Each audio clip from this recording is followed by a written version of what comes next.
आज के virtual class में हम विक्रय पुस्तक के ऊपर चर्चा करेंगे। विक्रय पुस्तक में हम उधार विक्रय का लेखा करते हैं, ठीक है। और अगर नकद विक्रय है तो उसका लेखा हम नकद पुस्तक में या नकद बही में करेंगे, या उसको आप कैश बुक कह लीजिए, ठीक है। तो विक्रय पुस्तक में केवल उधार विक्रय का ही लेखा किया जाए। तो जिस तरह से आप परचेज बुक बनाएं, परचेज पुस्तक बनाएं या क्रय पुस्तक, ठीक उसी तरह से हमको सेल्स बुक बनाना है, ठीक है।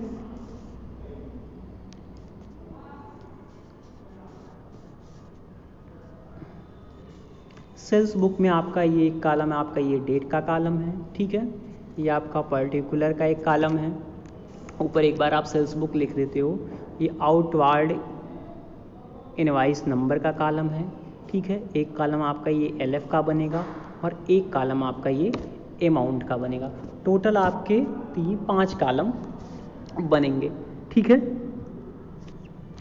तो डेट वाले कॉलम में आप डेट लिखते हैं, तो देखिएगा 2016 5 जून को विश्वास एंड कंपनी को माल बेचा। तो एक बार आप ये ईयर लिखते हैं, ठीक। उसके नीचे आप पहले मंथ लिखेंगे, फिर डेट लिखते हैं, ठीक है। इसके बाद पर्टिकुलर वाले कॉलम में जिसको आपने माल बेचा है उसका आप नाम लिखते हैं, ठीक है। जैसे विश्वास एंड कंपनी को आपने माल बेचा है, विश्वास एंड कंपनी को आपने कितने का माल बेचा है? 300 का माल बेचा है, ठीक है। इसी तरह से 8 जून को आपने मिश्रा ब्रदर्स को 500 का माल बेचा, ठीक है। तो डेट वाले कॉलम में जून 8 और मिश्रा ब्रदर्स को आपने माल बेचा है, तो मिश्रा ब्रदर्स को हम पर्टिकुलर कॉलम में रखेंगे, ठीक है। और कितने का माल बेचा है मिश्रा जून को ब्रदर्स को? 500 का, ठीक है। इसी तरह से आप 10 जून की एंट्री करेंगे। 10 जून को कृष्णा एंड कंपनी को माल बेचा 600।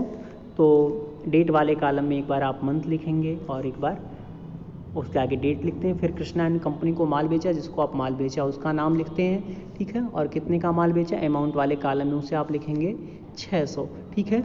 और अंत में आप इसको टोटल कर लेंगे, 5 3 8 6 1400 ये आपका टोटल है, ठीक है। इसके बाद हम लेजर अकाउंट बनाएंगे। लेजर अकाउंट में आपका विश्वास एंड कंपनी का खाता बनेगा, मिश्रा ब्रदर्स का खाता बनेगा, कृष्णा एंड कंपनी का खाता बनेगा, ठीक है। तो लेजर बनाने के लिए देखिए विश्वास एंड कंपनी को माल बेचा, तो सेल्स को हम क्रेडिट करते हैं। आपकी जनरल एंट्री बनेगी, क्या कहते हैं, ये विश्वास एंड कंपनी आपका ये हो जाएगा डेबिट और टू सेल्स अकाउंट, ठीक है। तो देखिएगा विश्वास एंड कंपनी का खाता आप बनाएंगे या किसी डेबिट पक्ष में आप प्रविष्ट करते हैं, ठीक है। लेजर बना रहे विश्वास एंड कंपनी का। विश्वास एंड कंपनी आपके 300 से डेबिट हैं, तो विश्वास एंड कंपनी को आप 300 से डेबिट करोगे और पर्टिकुलर वाले कॉलम में आप दूसरा खाता लिखेंगे। एक बार ऊपर हम विश्वास एंड कंपनी लिख चुके हैं, विश्वास एंड कंपनी को माल बेचा, तो जनरल एंट्री आपकी बनती है Vishwas and company debit to sales account, ठीक है। तो विवरण वाले कॉलम में हम टू सेल्स अकाउंट लिखेंगे, अमाउंट वाले कॉलम में आपका 300। इसी तरह से आप मिश्रा ब्रदर्स का खाता बनाएंगे। तो मिश्रा ब्रदर्स को आप बेचें, मिश्रा ब्रदर्स आपका डेबिट बैलेंस है, मिश्रा ब्रदर्स को आप डेबिट करते हैं, ठीक है। तो अमाउंट वाले कॉलम में 500 का माल आप बेचे हैं और 2016 जून 8 को टू सेल्स अकाउंट हम लिखेंगे, ठीक है। इसी तरह से आपका कृष्णा का खाता बन जाएगा, टू सेल्स अकाउंट। कृष्णा को आपने कितने का माल बेचा है? 600 का माल बेचा है। और जब हम सेल्स अकाउंट बनाएंगे तो बार बार प्रविष्टियों को ना करके इकट्ठे प्रविष्टि किया जाता है। तो हम लिखते हैं बाई सन्ड्री एज पर, क्योंकि सेल्स अकाउंट आपका क्रेडिट है तो क्रेडिट के पक्ष में आप विवरण लिखेंगे। और टोटल विक्रय आपका कितने का है? 1400 का है, ठीक है। टोटल विक्रय आपका 1400 का है, तो ये by sundry as per sales book 1400 से क्रेडिट करेंगे, ठीक है। ये आपका सेल्स अकाउंट बन गया। तो इस तरह से हम विक्रय वापसी बही में लिखा करते हैं, ठीक है। विक्रय पुस्तक में हम लिखा करते हैं। आगे है आपका विक्रय वापसी पुस्तक। तो विक्रय वापसी पुस्तक में जो माल हमने ग्राहक को बेचा है, ठीक है, नमूने के अनुसार अगर उसको नहीं भेजा गया है, रास्ते में कुछ टूट फूट हो जाती है, ठीक है, या इस प्रकार माल में कोई खराबी है, तो उस स्थिति में ग्राहक आपको माल वापस कर देता है तो उसको हम विक्रय वापसी कहते हैं, ठीक है, या इसको हम माल की आंतरिक बही या रिटर्न इनवार्ड पुस्तक भी कहते हैं, ठीक है। और माल विक्रय वापसी पुस्तक में लिखा जाता है इस प्रकार आया हुआ माल, और विक्रेता क्रय करने वाले के पास क्रेडिट नोट भेजता है जिसमें उस माल को जो कि वापस होकर आया है पूरा विवरण लिखा जाता है। विक्रेता इस क्रेडिट नोट की एक प्रतिलिपि अपने पास रखता है और इसी के आधार पर विक्रेता इस क्रेडिट नोट की एक प्रतिलिपि अपने पास रखता है और इसी आधार पर इस पुस्तक में लेखा किया जाता है, ठीक है। और जो क्रेडिट नोट है बहुत आपके लाल स्याही में लिखे जाते हैं, परंतु ऐसा करना पूर्णतः आवश्यक नहीं है, ठीक है। आगे देखिएगा विक्रय वापसी बही बनाना, यह आपका इलस्ट्रेशन नंबर 11 है। मोहन एंड सन्स ने 50 बोरे चावल लौटाया,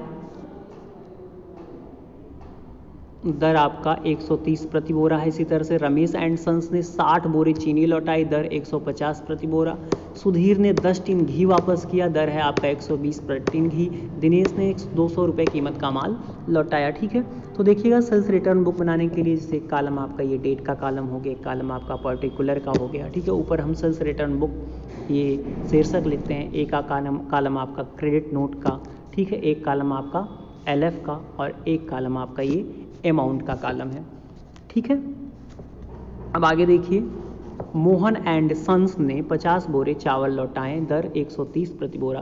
तो आप एंट्री करेंगे डेट वाले कालम में, एक बार आप पहले ईयर को लिख देते हैं, फिर उसके नीचे आप मंथ और डेट डालते हैं, ठीक है। सोहन एंड सन्स ने 50 बोरे चावल लौटाया, तो Sohan and sons 50 bag of rice at the rate of 130 per bag, ये आप सोहन एंड सन्स लिखते हैं, ठीक है। और ये 50 बैग है राइस का और एक बैग का दाम कितना है 130 रुपये पर बैग। तो टोटल आप सोहन ने कितना वापस किया 6500 का माल, या 50 को आप 130 से मल्टीप्लाई कर देंगे तो 13 पचे 65, 65 के आगे आप 2 जीरो लिखेंगे, 6500 का माल उसने वापस किया, ठीक है। आगे है जुलाई 2 को रमेश एंड सन्स ने 60 बोरे चीनी लौटाई, दर आपका 150 प्रति बोरा। फिर रमेश एंड सन्स जुलाई 2 को 60 बैग्स ऑफ शुगर रुपये 150 पर बैग, ठीक है। 60 बोरा शुगर है और 150 रुपये प्रति बैग के हिसाब से, तो 6 नमा 15 छक्का 90, ये 9000 रुपये का माल इसने लौटाया। सुधीर ने आपके 10 टिन घी वापस किया, तो Sudhir 10 tin ghee eight the rate of 120 पर टिन, तो आपका ये 1200 का घी इसने सुधीर ने लौटाया। दिनेश ने 200 कीमत का माल लौटाया, इसका स्पष्ट है आपका 200 का माल आपका ये दिनेश ने लौटाया, तो दिनेश को 200, लास्ट में आप टोटल कर लीजिए, टोटल आपका आ जाएगा ये 16900, ठीक है। तो इस तरह से हम सेल्स रिटर्न बुक बनाते हैं, ठीक है। तो आज के लिए बस इतना ही।